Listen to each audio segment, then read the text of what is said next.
Oiga, muy contento aquí en su programa, Entonces ¿qué? Y le doy la más cordial de las bienvenidas a su programa, claro, aquí por la señal de TV UGED. Y pues vamos a tener un tema muy interesante. Fíjese que cuando es uno ya en lo joven, y luego adulto mayor, que ojalá y llegue yo, ¿verdad? Para esos tiempos, pero se va a reflejar precisamente todo lo que sucede en la infancia. Por ahí los autores dicen que infancia es destino y definitivamente en función de la experiencia clínica, a la hora de elaboración de historias clínicas para la evaluación, nos damos cuenta que la infancia es sumamente importante y recae sobre los padres una grande responsabilidad acerca de cuál va a ser su actitud, sus roles, cómo se van a ir comportando hacia los hijos para que estos vayan en un desarrollo psicológico, emocional adecuado.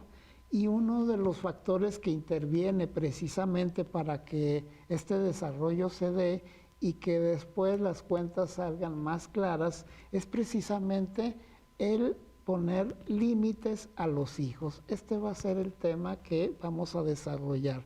Los límites en los hijos. Hablamos de disciplina, hablamos de que hay que saber decir no y saber decir sí a los hijos porque nos encuentran la medida, nos agarran y luego para enderezar eso se pone un tanto cuanto difícil. Cuando los hijos son chicos los lleva uno de la mano, pero espérese ahí 10, 11, 12, no se diga 13 años y ya ni el polvo les vemos y luego decimos, no me di cuenta que a qué hora se me escapó mi hijo de las manos y se va como el agua. Y bueno, vamos a poner un poquito de atención precisamente para estos límites que van a definir muchísimo del comportamiento posterior de los hijos y que nosotros, como dije anteriormente, tenemos que abrir los ojos para asumir el rol de padres y de guías, de orientadores, de apoyo y de formadores principalmente. La escuela lleva un porcentaje, pero mínimo. Creo que lo principal está en casa, en el seno familiar y principalmente como un compromiso y una obligación que tenemos los padres de educar. Y esta educación, si nosotros contribuimos con un granito de arena, pues vamos a abordar este tema. Y para ello, pues me encargué de invitar a una experta que es la licenciada Cintia Cristina Murillo Loza. Ella es terapeuta familiar y la cual le doy la más cordial de las bienvenidas para abordar este delicado tema. Muchas gracias, Cintia, y bienvenida. Muchas gracias a usted, licenciado. Qué bueno. Buenas tardes. Hablamos de límites en los hijos. ¿Tiene importancia? Suma importancia. Y los límites forman la pauta de cómo se va a desarrollar ese niño cuando sea adulto. Sí, ¿verdad? Sin duda los límites pues son una herramienta importante que como seres humanos debemos desempeñar, desarrollar para podernos desenvolver en la sociedad, pero primordialmente pues empieza en la familia, ¿no? Con los padres. Y bueno, pues eso nos va a dar una mejor conducta ante cualquier situación que se nos presente.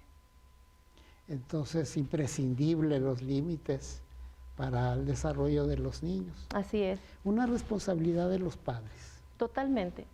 Los límites en los hijos es total responsabilidad y trabajo de los padres. Sin embargo, es un trabajo un poco complicado y a veces difícil de desempeñar, ya que, bueno, siempre y cuando se pueda realizar. Hay padres que son autoritarios y ahí es como un poco difícil poner límites sanos, poner límites livianos, sin rigidez. Pero también hay padres que se van al otro extremo, ¿no? Que son demasiado flexibles y entonces le es un poco difícil poner límites. Fíjese, padres de familia, cómo los extremos no son los más correctos, es decir, un padre autoritario, una madre autoritaria, digamos que están con el látigo, con los gritos, etcétera, no es bueno. Y por el otro lado, dice la licenciada Murillo, que el ser pasalón tampoco. Así es. Es difícil, llegar al equilibrio, ¿no? Y poder diferenciar y poder darle al hijo el límite que necesita en ese momento, sobre todo dependiendo de la etapa del ciclo vital de la vida en el que esté ese hijo, ¿no? Porque pues, a un bebé, por ejemplo, pues no se le puede poner límites. Un bebé está en pleno desarrollo de comer de alimentarse y dormir absolutamente. Creo que ahí los límites serían para los padres, Así ¿verdad? es, así es. Que puede caer en la sobreprotección o en el abandono. En el desapego total, exactamente. El desapego total. Entonces tenemos que revisar cuándo, en qué momento, en qué etapa se empiezan a poner los límites a los hijos. Ok. ¿Cuál sería más o menos un tiempo, claro que cada niño, sus circunstancias, su desarrollo y las circunstancias de los padres también, cuándo es momento de ir introduciendo los límites? Yo creo que a partir de preescolar, ahí se puede empezar a implementar los límites sanos, de tal manera que el niño comience a identificar que hasta dónde se puede llevar a cabo cierta situación. Y los padres detectar claramente si el niño lo puede realizar o no, porque a veces tenemos que tener en claro que hay niños que tienen complicaciones tanto físicas como mentales, emocionales, que no se les va a permitir seguir una indicación o un límite. Entonces tenemos que revisar si el niño está dispuesto, tiene las características necesarias para que pueda recibir ese límite y ponerlo en práctica. Entonces puedo entender que hay situaciones de los hijos que no permiten que haya límites. Así es. Y podemos también encontrar que por la falta de límites se encuentra el niño así. Exactamente. Qué interesante. Sí. Sí. Sin embargo, como padres, a veces no podemos observar cualquier comportamiento disfuncional o un comportamiento poco sano del niño, ¿no? Entonces, tenemos que acudir a un profesional que nos indique si se puede tratar de manera profesional el comportamiento del niño, o si no tiene ningún trastorno, ningún problema el niño, pues entonces empezar a trabajar con los límites. A veces es difícil con los niños de preescolar que, por ejemplo, presentan un berrinche, una conducta inapropiada, aunque es apropiada para su edad, pero es inapropiada para la sociedad, y entonces hay que introducirlo poco a poco para que él vaya entendiendo que es una regla, que son reglas, que son normas que le van a ayudar a desempeñarse mejor y a relacionarse mejor con sus pares. Que tiene como su metodología, ¿verdad? Así es. Si, por ejemplo, nosotros entendemos ahorita que es importante el que haya límites, ¿verdad? ¿Cuáles serían los factores que se pudiera pensar? ¿Por qué no se pusieron? ¿Qué le pasa a los padres que no los ponen? Pues precisamente lo que usted decía al principio, ser muy flexibles como padres, no estar atentos al comportamiento del niño, y en muchas ocasiones los padres hacen los deberes, las obligaciones de los hijos para no molestar a los niños. ¿Sobreprotección? Así es. Okay. Y entonces se les permite, se convierte en una relación permisiva donde se permite que el niño haga lo que él desea hacer. Y entonces este niño ya se convierte pues en un verdugo en algunas ocasiones, ¿no? Porque entonces él es el que manda, él es el que dirige, él es el que decide cuándo sí, cuándo no quiere hacer las cosas. Fíjese, público televidente, qué importante tomar conciencia de que recae en la responsabilidad del padre observarse y actuar, ¿verdad? Así es. No es una tarea a esperar o una actitud a esperar del niño.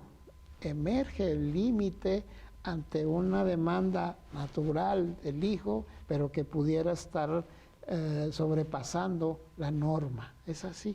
Sí, y generalmente quien observa este comportamiento son los maestros, son quienes están más cerca de los niños y quienes observan mejor este comportamiento. Entonces son ellos quien lo detectan, y generalmente cuando se lo dicen al padre Cuando le comunican este comportamiento y le piden al padre que ponga límites, ya es un poco difícil, porque entonces el niño ya sabe, por decirlo así, controlar, manipular la situación y ya no puede entonces el padre poner límites tan rápidamente como se debería de hacer. Sí se puede lograr, pero siempre con mucha paciencia y constancia sobre todo.